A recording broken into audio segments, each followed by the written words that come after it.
Let's unbox and assemble the Aniioki A9 Pro Max dual motor e-bike. It comes with two boxes, one with the bike and the other with the front wheel and accessories. First, open the main box and pull out the bike.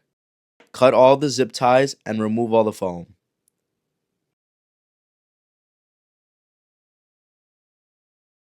Now let's open up the second box. Inside you'll find the seat, reflective vest, the charger, all the tools you need, pedals, and the rest of the accessories.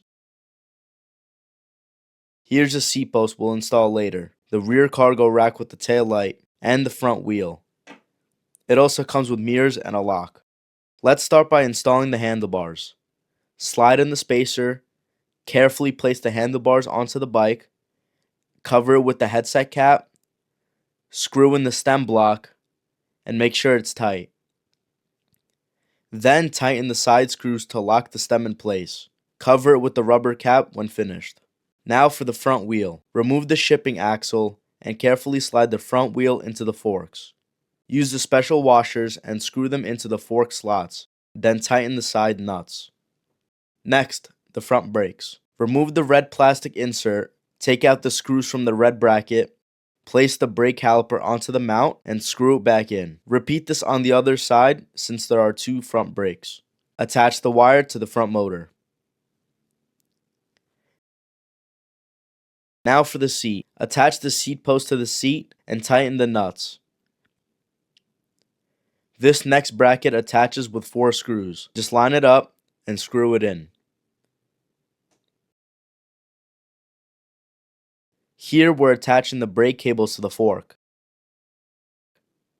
To install the headlight, screw in the metal bracket first, then mount the light using the side screws.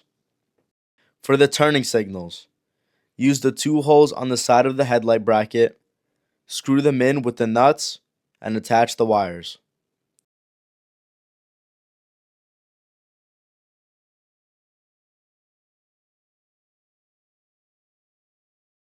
To turn on the bike, there's a power button right here. We switch it on, press the unlock button once, and we press the lightning button twice. Hello, Aniioki.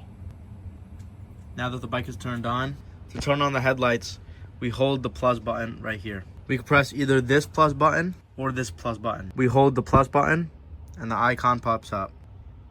To switch from low beam to high beam, we switch this button right here. Here's low beam and here's high beam. To switch the drive modes like all-wheel drive, front-wheel drive, and rear-wheel drive, we have this icon on the bottom right of our screen.